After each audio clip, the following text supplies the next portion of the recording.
Okay, so this is lecture 5 on properties of fluids. Last class में हम लोगों ने बर्नौलीज़ थ्योरम पढ़ा था, उसके बारे में स्टेटमेंट पढ़ा था, प्रूफ किया था सब कुछ, ठीक है। आज हम पढ़ेंगे एप्लीकेशंस ऑफ बर्नौलीज़ थ्योरम। कुछ प्रिंसिपल्स हैं जो बर्नौलीज़ थ्योरम का यूज़ करते हैं। तो based on it the first law we are going to study is Torricelli's law. Torricelli law किसके लिए यूज़ होता है? देखो, फॉर एग्जाम्पल आपने एक टैंक लिया, एक बॉटल लिया, वह उस कंप्लीटली फिल्ड है, कंप्लीटली फिल्ड। अब यहाँ पर आपने 2-3 होल्स किए। आप नोटिस करोगे कि पानी वापस निकलना स्टार्ट होगा, लेकिन तीनों की जो वेलोसिटी होगी वो डिफरेंट होगी। ये तेज़ी से निकल रहा होगा, ये थोड़ा कम तेज़ी से, और ये बहुत धीरे निकल रहा होगा, ठीक है। तो ये डिफरेंस आता है वेलोसिटी का, वो किस वजह से आता है वो हम देखेंगे। प्लस अगर कोई चीज़ बाहर निकल रही है तो वो किस वेलोसिटी से निकलेगी, मतलब इस होल से अगर पानी बाहर आ रहा है तो किस वेलोसिटी से आएगा, इस होल से आ रहा है तो किस वेलोसिटी से आएगा, वो कैलकुलेट करने के लिए हम क्या यूज़ करते हैं? वी यूज़ टॉरसलीज़ लॉ, ठीक है।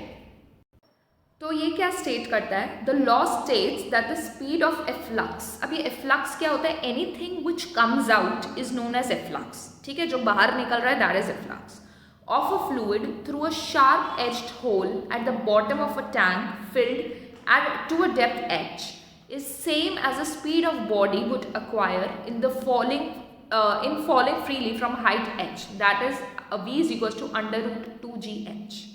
ये क्या बोलता है कि ये टैंक है, यहाँ पर एक छोटा सा होल आपने किया है जो नीचे हाइट h पर है। इसकी वेलोसिटी, किस वेलोसिटी से पानी बाहर आएगा, वो वेलोसिटी होगी वही वेलोसिटी की अगर हम इस ऑब्जेक्ट को ऊपर से छोड़ दें और ये फ्रीली फॉल करें तो इसकी वेलोसिटी कितनी होगी, ठीक है। थोड़ा कॉम्प्लिकेटेड लग रहा है। ये बोल रहा है कि जो वेलोसिटी होगी अंडर रूट 2gh होगी। ये अंडर रूट 2gh वही वेलोसिटी है जब कोई ऑब्जेक्ट फ्रीली फॉल करते हुए वेलोसिटी गेन करता है। सोचो ध्यान से, अगर कोई ऑब्जेक्ट फ्रीली फॉल कर रहा है उसकी वेलोसिटी मुझे इस पॉइंट पे निकालनी है, तो हम third equation of motion use कर सकते हैं, v square minus u square is equal to 2as, ठीक है। u 0 होगा, a की जगह g लेंगे और s की जगह h लेंगे, क्योंकि फ्री फॉल हो रहा है तो एक्सेलरेशन तो ग्रेविटी की वजह से हो गया, एंड डिस्टेंस कितना कवर कर रहा है h, तो v स्क्वायर हो गया 2gh, तो v कितना हो गया अंडर रूट 2gh, ठीक है। तो इसलिए बोल रहा है कि उतनी वेलोसिटी होगी जितना कोई बॉडी फ्री फॉल करते हुए गेन करेगी, ठीक है। क्लियर? ओके, तो अब इसका डेरिवेशन करते हैं। डेरिवेशन के लिए समझ लो पहले, ये एक टैंक या सिस्टम लिया है, ठीक है। इसके हम 2 सरफेस काउंट कर रहे हैं। एक ये सरफेस जहाँ तक लिक्विड भरा हुआ है, this is that small hole या आउटलेट जिससे हमारा फ्लूइड बाहर आएगा, मतलब यहाँ की हमें वेलोसिटी ऑफ एफ्लक्स कैलकुलेट करनी है, ठीक है। यहाँ तक की जो हाइट है दैट इज y2, ये जो आउटलेट तक की हाइट है दैट इज y1, और इन दोनों का डिफरेंस इज h, ठीक है। अब देखो दोनों जगह पे प्रेशर होगा, तो इसका प्रेशर ले लो P, यहाँ पर भी कुछ वेलोसिटी होगी, किसके पास? इस फ्लूइड के पास कुछ वेलोसिटी होगी, तो let it be v2, and ये area, this area is a2। Similarly if we calculate for this outlet, यहाँ का एरिया a1 होगा, यहाँ की वेलोसिटी v1 होगी जो हमको कैलकुलेट करनी है, v1 ही कैलकुलेट करना है, और यहाँ पे भी प्रेशर लग रहा होगा। अब देखो यहाँ पे जो प्रेशर लग रहा होगा क्या वो P0 होगा, मतलब सिर्फ एटमॉस्फेरिक प्रेशर लग रहा होगा, क्योंकि बाहर के कॉन्टैक्ट में, किसी पॉइंट अंदर की बात करूँ तो वहाँ P0 नहीं लगेगा, लेकिन ये तो एकदम बाहर के कॉन्टैक्ट में ना, तो यहाँ का जो प्रेशर होगा दैट इज P0, और यहाँ पे लेट कर लो कि यहाँ का प्रेशर P है। अभी हमने लेट कर लिया यहाँ का प्रेशर क्या है? P, okay. अब हम इसमें 2 चीज़ें यूज़ करने वाले हैं, one is equation of continuity and other is Bernoulli's equation. Equation of continuity और बर्नौलीज़ इक्वेशन दोनों हमने लास्ट लेक्चर में की थी। इक्वेशन ऑफ कंटिन्यूटी क्या स्टेट करता था? That AV is constant, area into velocity is constant, ठीक है। इसका मतलब जितना ज़्यादा एरिया होगा उतनी कम वेलोसिटी होगी, जितना ज़्यादा एरिया उतनी कम वेलोसिटी। अब आप ध्यान से देखो, हमने जो होल लिया है, जो आउटलेट लिया है, वो बहुत ही छोटा एरिया में as compared to this area, ठीक है। तो ऑब्वियसली इसकी वेलोसिटी बहुत ही कम होगी as compared to this velocity. हम ये अज्यूम कर लेते हैं कि ऑलमोस्ट वेलोसिटी इतनी कम है कि इट इज 0, मतलब the fluid here is at rest, okay. तो हमने क्या अज्यूम कर लिया अभी from equation of continuity, that v2 is equals to 0। Clear इतना? So this was equation of continuity. Next हम यूज करेंगे बर्नौलीज़ इक्वेशन। बर्नौलीज़ इक्वेशन क्या था? Pressure kinetic energy per unit volume plus potential energy per unit volume is constant. ठीक है, तो basically हम क्या करने वाले हैं, हम उस बड़े सरफेस के लिए बर्नौलीज इक्वेशन लगाएंगे, हम उस छोटे से आउटलेट के लिए भी बर्नौलीज इक्वेशन लगाएंगे और दोनों को इक्वेट कर देंगे। अगर मैं छोटे आउटलेट के लिए बर्नौलीज इक्वेशन लगाऊं तो क्या होगा, प्रेशर होगा इधर P naught plus half rho V1 square plus rho G, height कितनी लूंगी Y1 लूंगी, रो जी Y1। इधर के लिए समझ आ गया बर्नौलीज इक्वेशन। सिमिलरली अगर मैं इस बड़े सरफेस के लिए लगाऊं तो इसका प्रेशर होगा P plus half rho V2 square, लेकिन अभी तो हमने कैलकुलेट कर लिया था ना कि V2 0 होगा, तो ये चीज़ गई, प्लस रो जी Y2, इसकी हाइट कितनी है Y2, तो इन दोनों का भी इक्वेट कर दें। ठीक है, इक्वेट करेंगे तो क्या आएगा, P naught plus half rho V1 square plus rho G Y1 is equal to P plus rho G Y2, यही आए इक्वेट करने पे।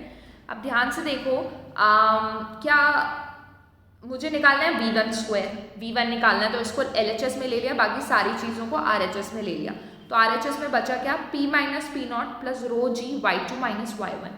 अब ये Y2 माइनस Y1 कुछ नज़र आ रहा है, आपका पूरा डिस्टेंस था Y2, ये Y1 था आउटलेट था और ये था H, तो Y2 माइनस Y1 हो गया H। ठीक है, ऑलराइट, तो जो आपकी वेलोसिटी का फॉर्मूला आता है वो आता है ये, उसका अंडर रूट ले लोगे, ओके, उसका अंडर रूट ले लोगे, ऑलराइट दिस।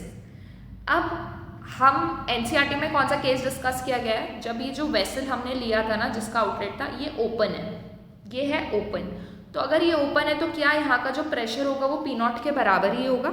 ठीक है, if it is not close मतलब it is open, that P minus P not is equal to 0, तो ये जो क्वांटिटी हो गई आपकी ये तो 0 हो गई, ये 0 हो गई, बचा के अंदर 2 बाय रो इंटू रो जी एच, रो से रो कैंसिल हो गया, बचा कितना, अंडर रूट 2GH। समझ आ गया, यही हमको प्रूव करना था। ठीक है, तो अगर ये सिंपल सा क्वेश्चन है, calculate velocity of emergence of liquid, emergence of liquid मतलब इफ्लक्स की वेलोसिटी कैलकुलेट करनी है, from hole in the side of wide cell 15 centimetre below liquid surface. Basically height given है आपको 15 सेंटीमीटर, आपको पता है that velocity of efflux is given by v is equal to under root 2GH, तो सारी values put कर सकते हो, answer will be 1.7 metre per second. Okay, so this was Torricelli's law. Now venturi meter, Torricelli law क्या करता है, टॉरिसली law हमें help करता है बताने के लिए कि वेलोसिटी ऑफ एफ्लक्स क्या है, and venturi meter is that device, that instrument that actually measures the flow of liquid, rate of flow of liquid. ठीक है, तो ये वो चीज़ है, जो डिवाइस है जो चीज़ मेजर कर रही है। Okay, it is a device that is used to measure the rate of flow of liquid through a pipe. Okay, it consists of a tube with a broad diameter having larger cross sectional area, but there is a small constriction in the middle। देखो अब क्या construction है इसका, इस तरीके से एक pipe है, पाइप होता है ऐसे नॉर्मल, लेकिन ये डिफरेंट तरीका का पाइप है, इसमें बीच में इस तरीके से कॉन्स्ट्रिक्शन है, कॉन्स्ट्रिक्शन मतलब ऐसे बीच में से एज्ड आउट हो गया ये, तो बेसिकली जो इसका पाइप है वो इस तरीके से इसका पाइप होगा, मतलब दो सर्फेसेस होंगे, एक वाइड होगा और एक ये नैरो सर्फेस होगा। ठीक है, अब ये जो स्पेशल टाइप का जो पाइप है, it is attached to a U tube manometer. Manometer हम लोगों ने लास्ट टू लास्ट लेक्चर में पढ़ा था। मैनोमीटर क्या करता था, it was use to calculate the pressure difference या फिर प्रेशर ऑफ अ सिस्टम। ठीक है, मैनोमीटर इसके काम आता था। तो अभी हमने क्या लिया है, एक इस तरीके से आपकी ट्यूब ली है जो बीच में से कंस्ट्रक्टेड है, उसको हमने इस मैनोमीटर से अटैच कर दिया है, जिसका एक एंड तो ब्रॉडर साइड है और एक एंड जो है नैरो साइड है। क्लियर इतना? ठीक है, अब ये जो पूरा मैनोमीटर है, यूट्यूब मैनोमीटर, उसको हमने एक लिक्विड से फिल कर दिया है जिसकी डेंसिटी इज रो। ओके, तो ये कंस्ट्रक्शन समझ आ गया कि किस तरीके से है। ओके, अब हम क्या क्या अज्यूम कर रहे हैं, ये ब्रॉडर सेक्शन है तो इसका एरिया A1 है, जिस वेलोसिटी से यहाँ पे जा रहा होगा लिक्विड उसकी वेलोसिटी इज V1 एंड यहाँ पर जो प्रेशर एक्सर्टेड होगा that will be P1। Similarly इस नैरो एंड पे क्या होगा, area A2, velocity V2 and pressure P2। Okay, हमें बेसिकली वेलोसिटी कैलकुलेट करनी है किसकी, या तो जिस स्पीड से अंदर जा रहा है, जिस स्पीड से बाहर आ रहा है। ठीक है, अगर आपको बाहर आने की करनी है तो यहाँ पर आप एक एंड रख देना और बीच में दूसरा एंड रख देना। अभी हम क्या वेलोसिटी फाइंड आउट करना चाहते हैं, हम फाइंड आउट करना चाह रहे हैं V1। ठीक है, तो हम सबसे पहले तो अब जैसे सेम हमने इक्वेशन ऑफ कंटिन्यूटी पहले लगाई थी, अभी भी लगाएंगे। इक्वेशन ऑफ कंटिन्यूटी क्या होगी, that a1v1 is equals to a2v2, ठीक है। तो हमें पता है v2 का हमें कुछ नहीं करना, तो यहाँ से v2 को हम क्या सब्सटीट्यूट कर सकते हैं, हम कर सकते हैं a1 upon a2 into v1, ये हम कभी भी आगे यूज़ करेंगे, ठीक है। Now pressure is inversely proportional to area, ये तो हमको पता होता है। अब हमारे पास दो एरियाज हैं, this was a1 and this was a2। क्या a1 बड़ा है, a1 बड़ा है a2 से? अगर a1 a2 से बड़ा है तो क्या प्रेशर 1 कम होगा as compared to pressure 2? Pressure 1 कम होगा एज कम्पेयर टू प्रेशर 2, ठीक है। अगर प्रेशर कम है, मतलब एक का कम है एक का ज़्यादा, मतलब प्रेशर डिफरेंस क्रिएट हुआ ना। अगर प्रेशर डिफरेंस क्रिएट हुआ तो क्या ये जो मैनोमीटर, ये जो ट्यूब में लिक्विड भरा हुआ था, एक जगह नीचे जाएगा और एक जगह ऊपर जाएगा, क्योंकि प्रेशर डिफरेंस है। मैनोमीटर प्रेशर डिफरेंस ही तो बताता है, ठीक है। तो अगर हमें प्रेशर डिफरेंस कैलकुलेट करना है तो हम एक लेवल पे देख लेंगे, जो इनकी हाइट h होगी, अगर h है तो प्रेशर डिफरेंस कितना आ जाएगा, h रो जी आ जाएगा। यही तो था मैनोमीटर में, जितना प्रेशर डिफरेंस मतलब जो हाइट होगी उसके अकॉर्डिंग प्रेशर डिफरेंस इतना आ जाएगा। तो इस चीज़ का हम यूज़ करने वाले हैं, ठीक है। तो अब हम अपना प्रूफ एक्चुअल में स्टार्ट करते हैं। सो इक्वेशन ऑफ कंटिन्यूटी से ये आ गया था, ये हमने लिख दिया था। अब हम क्या यूज़ करेंगे, again Bernoulli's equation which is P1 plus half rho V1 square plus rho GH is equals to half rho V2 square plus rho GH। दोनों जगह हमने बर्नौलीज इक्वेशन लगा दी, ठीक है। अब देखो ये जो rho GH वाला टर्म है वो कैंसिल हो जाएगा, क्यों? इस तरीके का आपका सरफेस था, राइट, ये एक पॉइंट था, दूसरा ये पॉइंट था। अगर किसी भी लेवल से इनको मेजर करोगे तो इनका हाइट तो सेम ही आ रहा है, तो rho GH वाला term gets cancelled. So what we are left with, P1 minus P2 is equal to half rho V2 square minus V1 square, ये बच गया हमारे पास। अब हमें V2 की तो कोई ज़रूरत ही नहीं है, बट हमने ये रिलेशन निकाला था V2 is equal to A1 by A2 into V1, वो सब्सटीट्यूट कर देंगे हम, तो ये कितना आ जाएगा, हाफ रो V1 स्क्वायर अंदर A1 square upon A2 square minus 1, ठीक है। अब ये P1 माइनस P2 तो हमको पता है ना, डिफरेंस कितना आ रहा था, it was coming out to be h rho G. तो हमारे पास फाइनली ये आ गया, हमें h पता है, हमें डेंसिटी पता है, g की वैल्यू पता है, रो की वैल्यू ऑब्वियसली पता है, v1 हमको निकालना है, a1 a2 सब पता है, तो क्या निकल जाएगी, वेलोसिटी। समझ आ गया, ठीक है। तो जैसे लास्ट में किया था, पहले इक्वेशन ऑफ कंटिन्यूटी फिर बर्नौलीज इक्वेशन, सेम चीज़ यहाँ पे, ऑलराइट, सेम चीज़ यहाँ पे। अब हम आगे जितनी भी दो चीज़ें पढ़ने वाले हैं वो काइंड ऑफ किस पे बेस्ड है, बर्नौलीज थ्योरम पे। बर्नौलीज इक्वेशन तो हमको पता है, क्या बर्नौलीज इक्वेशन से मैं ये लिख सकती हूँ कि जिस पॉइंट पर वेलोसिटी ज़्यादा होगी वहाँ पर प्रेशर कम होगा, क्या हम लिख सकते हैं? कैसे लिख सकते हैं, देखो हमारे पास जो इक्वेशन आई थी, एक जगह प्रेशर का टर्म था, एक जगह काइनेटिक एनर्जी का टर्म था, एक जगह पोटेंशियल एनर्जी का टर्म था। सेम राइट हैंड साइड भी होगा फॉर सम अदर प्लेस, ठीक है, उस जगह का प्रेशर उधर की काइनेटिक एनर्जी उधर की पोटेंशियल एनर्जी, ठीक है।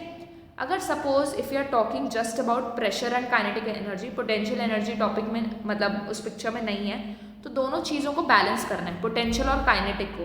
तो अगर एक जगह पोटेंशियल प्रेशर, एक जगह अगर प्रेशर ज़्यादा होगा तो उधर की काइनेटिक एनर्जी अपने आप कम होगी, because it has to balance the other side, ठीक है। इसका मतलब मैं बोल सकती हूँ अगर प्रेशर ज़्यादा है काइनेटिक एनर्जी कम है, इसका मतलब क्या हुआ कि प्रेशर ज़्यादा है तो वेलोसिटी कम होगी, ठीक है। ये आता कैसे है, बर्नौलीज थ्योरम से। तो what we are going to use now is that if velocity is more, pressure at that particular place is less, okay, ये यूज करने वाले हैं हम चीज़ें। अब the first phenomena we are going to study is dynamic lift. Dynamic lift क्या होता है, लिफ्ट कि कोई चीज़ ऊपर की तरह लिफ्ट हो रही है। सो डायनामिक लिफ्ट होता क्या है, एक फोर्स प्रोड्यूस होती है जो किसी भी चीज़ को ऊपर की तरफ फेंकती है, ऊपर की तरफ पुल करती है, अपनी तरफ ऊपर की तरफ पुल करती है, ठीक है। तो ये होता कब है, जब कोई फ्लूइड में कोई चीज़ जाती है तो उसके ऊपर एक अपवर्ड फोर्स लगती है जिसकी वजह से उसका मोशन ऊपर की तरफ होता है। This is dynamic lift. इसका एप्लीकेशन है एयरप्लेन्स। एयरप्लेन्स के जो विंग्स होते हैं वो इस तरीके से डिज़ाइंड होते हैं कि उन पर डायनामिक लिफ्ट लगता है और वो ऊपर की तरफ उठते हैं, इसी वजह से वो ज़्यादा हाइट पे उड़ सकते हैं, ठीक है। तो बेसिकली इसका जो रीज़न है, it is not just based on Bernoulli's principle, ये न्यूटन्स थर्ड लॉ पे भी आता है, बट अभी के लिए टेक्स्ट बुक जो रेफर करती है उसमें हम बर्नौलीज प्रिंसिपल का ही यूज़ करेंगे, ठीक है। तो होता क्या है, जो विंग्स होते हैं वो कुछ इस तरीके से डिज़ाइन होते हैं, इस तरीके से। तो जो स्ट्रीम लाइन है, पहले जो आपका फ्लूइड था उसका स्ट्रीम लाइन मोशन कुछ इस तरीके से था, बट अब अगर ये जो विंग है, एयरप्लेन विंग है, वो उसको काट रहा है, इस फ्लूइड को काट रहा है, तो अब जो स्ट्रीम लाइन पहले स्ट्रेट था अब वो ऊपर से कुछ इस तरीके से टर्न हो गया होगा, इस तरीके से, समझ आ रहा है ना। और नीचे का अभी भी वैसे होगा, नीचे का क्या होगा, अभी भी वैसे ही होगा। अब ऊपर की देखो, ऊपर की जो चीज़ें हैं उनको आप ध्यान से देखो, वो ज़्यादा डिस्टेंस ट्रैवल करके आ रही हैं, वो ज़्यादा डिस्टेंस ट्रैवल कर रही हैं एज़ कम्पेयर टू नीचे की स्ट्रीम लाइन से। अगर ये ज़्यादा डिस्टेंस ट्रैवल करके आ रही हैं इन सेम टाइम, तो ये क्या, इनकी वेलोसिटी ज़्यादा हुई, ठीक है। तो हम बोल सकते हैं कि जो ऊपर का सरफेस है, ऊपर की जो स्ट्रीम लाइन है, वहाँ का वेलोसिटी ज़्यादा होगी एज़ कम्पेयर टू नीचे की वेलोसिटी, ठीक है। अगर ऊपर की वेलोसिटी ज़्यादा है, ऊपर की वेलोसिटी ज़्यादा है मतलब ऊपर का प्रेशर कम हो गया, ठीक है, एंड नीचे का प्रेशर ज़्यादा हो गया। ये प्रेशर डिफरेंस की वजह से क्या फोर्स जनरेट होगी, प्रेशर किसकी वजह से लग रहा है, फोर्स की वजह से ना। तो अगर नीचे ज़्यादा प्रेशर है, ऊपर कम है, तो नीचे वाली चीज़ ऊपर धकेली जाएगी, तो इसको क्या मिलेगा, एक लिफ्ट मिलेगा ऊपर की तरफ। इसी चीज़ को बोलते हैं dynamic lift. Although I am mentioning it again कि ये जो मैं आपको एक्सप्लेन कर रही हूँ, दिस इज़ नॉट 100% करेक्ट, क्योंकि एक इसमें अजम्पशन था कि हम टाइम कंसिडर कर रहे हैं कि सेम है इसलिए इसकी वेलोसिटी ज़्यादा हो गई। ये बाकी के साइंटिस्ट ने आर्ग्यू किया, this is wrong, but for NCERT level this is what you have to study as of now, कि हम ये जो स्ट्रीम लाइन, जो डायनामिक लिफ्ट है, वो हम बर्नौलीज का ही प्रिंसिपल मान रहे हैं, ठीक है, ओके। तो मुझे सम अप अगर करना है तो क्या होगा, डायनामिक लिफ्ट क्या है, एक फोर्स लग रही है ऊपर की तरफ, that is because of the pressure difference. और वो प्रेशर डिफरेंस क्यों क्रिएट हुआ, क्योंकि वेलोसिटी का डिफरेंस था, ठीक है। ऊपर वाली जो लेयर्स थी उनकी वेलोसिटी ज़्यादा थी, नीचे वालों की कम थी, इसलिए ऊपर प्रेशर कम हुआ, नीचे प्रेशर ज़्यादा हुआ, इसलिए एक अपवर्ड ऐसे लिफ्ट मिलता है जिसको हम बोलते हैं dynamic lift. Is this clear, ठीक है। Next is Magnus effect. अब ये मैग्नस इफेक्ट क्या होता है, dynamic lift by virtue of spinning is known as Magnus effect. अगर ये डायनामिक लिफ्ट, अगर मैं किसी स्पिन की बात करूँ, स्पिनिंग चीज़ की, स्पिनिंग बॉल की बात करूँ, तो उस पर एक मैग्नस इफेक्ट लगता है। तो होता क्या है, जैसे जब बॉल को हल्का सा ऐसे स्पिन देते हैं, ऐसे इस तरीके से ना जाते हैं वो यूं मुड़ जाती है। जब फुटबॉल को किक करता है कोई फुटबॉलर, वो हल्का सा ऐसे स्विंग दे के किक करता है तो वो इस डायरेक्शन में चली जाती है बहुत तेज़ी से। तो ये सारा जो इफेक्ट हो रहा है, it is because of the Magnus effect. Magnus effect किससे डील करता है, स्पिनिंग चीज़ से, स्पिनिंग चीज़ से। तो देखो मैं बताती हूँ, अगर आपकी बॉल आप ऐसे सीधे फेंक रहे हो without giving it any swing, तो होता क्या है, ये आपकी बॉल जा रही है, यहाँ की वेलोसिटी भी सेम है, नीचे की भी सेम है, क्योंकि आपने कुछ स्पिन किया ही नहीं, कुछ भी नहीं किया, ठीक है। तो वेलोसिटी सेम है अगर, तो प्रेशर डिफरेंस ज़ीरो होगा, ठीक है। प्रेशर डिफरेंस अगर दोनों लेयर्स के बीच में ज़ीरो है तो कोई फोर्स नहीं लगेगी, तो सीधे फेंक रहे हो तो सीधे बॉल जाएगी, ठीक है। बट अगर आपने इसको स्विंग दे दिया, आपने क्या किया, इस बॉल को स्विंग दे दिया, फॉर एग्जाम्पल आपने बॉल को एंटी क्लॉकवाइज डायरेक्शन में घुमाया, ठीक है, एंटी क्लॉकवाइज डायरेक्शन में घुमा रहे हो आप बॉल को।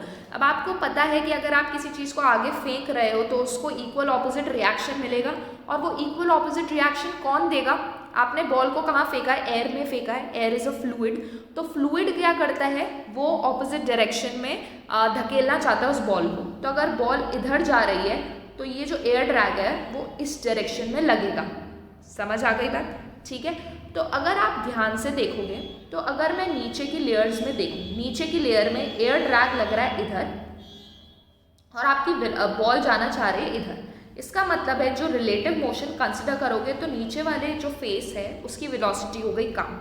उसी तरीके से अगर आप ऊपर वाले फेस में देखो, ऊपर वाले फेस में आपकी बॉल जा रही है इस डायरेक्शन में, एयर भी इसी डायरेक्शन में जा रही है, तो ऊपर वाले की वेलोसिटी ज़्यादा हो गई। इसीलिए तो ये जो बॉल है आप थोड़ा सा स्पिन कराओगे और तेज़ी से स्पिन कर जाएगी, क्योंकि ऊपर इसे डबल वेलोसिटी मिल गई है, ऑलमोस्ट डबल नहीं मतलब ज़्यादा वेलोसिटी मिल गई है।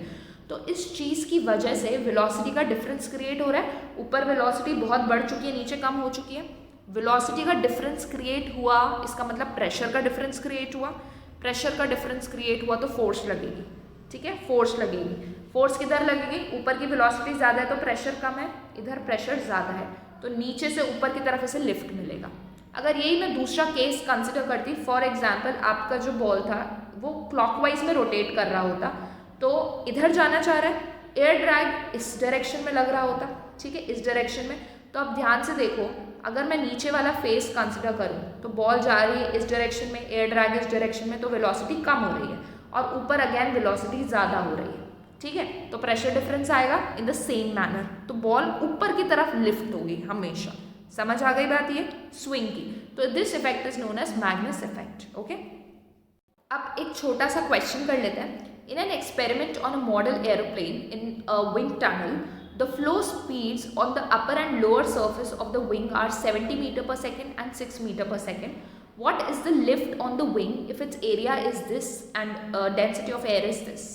देखो, जब भी आपसे लिफ्ट पूछा जाए, डायनामिक लिफ्ट या लिफ्ट कुछ भी, इसका मतलब है आपसे पूछी जा रही है फोर्स, ठीक है। डायनामिक लिफ्ट क्या थी? फोर्स, मतलब बेसिकली आपको कैलकुलेट करनी है फोर्स। Is this clear? ठीक है। अब आपको गिवन क्या क्या है? Speed of wind on the upper surface is 70 metre per second, lower surface पे it is 63 metre per second, okay. Area of the wing आपको गिवन है, डेंसिटी आपको गिवन है। अब आप कौन सा फॉर्मूला लगाओगे? क्योंकि हम इसको बर्नौलीज इक्वेशन, बर्नौलीज थ्योरम की एप्लीकेशंस के रूप में पढ़ रहे हैं, तो ऑब्वियसली बर्नौलीज इक्वेशन लगाओगे। तो बर्नौलीज इक्वेशन क्या होगी? P1 plus half rho V1 square is equals to P2 plus half rho V2 square.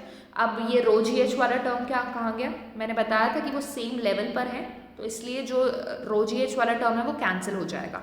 सो हमारे पास क्या मिलता है? That P2 minus P1 is equals to half rho V1 square minus V2 square. इतना मिल गया, ठीक है। अब आपके पास V1 है, V2 है, रो है। अब आपके पास ये प्रेशर डिफरेंस नहीं है। अब आपको निकालना क्या है? आपको निकालना है लिफ्ट। जो लिफ्ट है वो इस प्रेशर डिफरेंस की वजह से ही क्रिएट होती है। मतलब मैं बोल सकती हूँ कि जो फोर्स होता है, प्रेशर होता है, वो होता है फोर्स अपॉन एरिया। तो ये जो लिफ्ट प्रेशर है वो किसकी वजह से क्रिएट हो रहा है? प्रेशर डिफरेंस की वजह से। वो किसकी वजह से क्रिएट हो रहा है? प्रेशर डिफरेंस की वजह से। तो अगर यहाँ से मुझे लिखना है फोर्स लिफ्ट, तो वो कितना हो जाएगा? This pressure difference into area. मतलब अगर मैं इसको एरिया से मल्टीप्लाई कर दूँ, इस प्रेशर डिफरेंस को एरिया से मल्टीप्लाई कर दूँ, तो I get the lifting force या द डायनामिक लिफ्ट। समझ आई बात? तो आपको ये चीज़ तो मिली गई थी। अब आप दोनों साइड अगर एरिया से मल्टीप्लाई कर दो, तो ये चीज़ क्या बन जाएगी? आपकी डायनामिक लिफ्ट यानी फोर्स। समझ आ गई बात? ठीक है। तो ये चीज़ तो आपको पता ही है, एरिया भी आपको पता ही है, कैलकुलेट कर सकते हो। When you calculate, the answer comes out to be 1.51 into 10 to the power 3 Newton. Alright?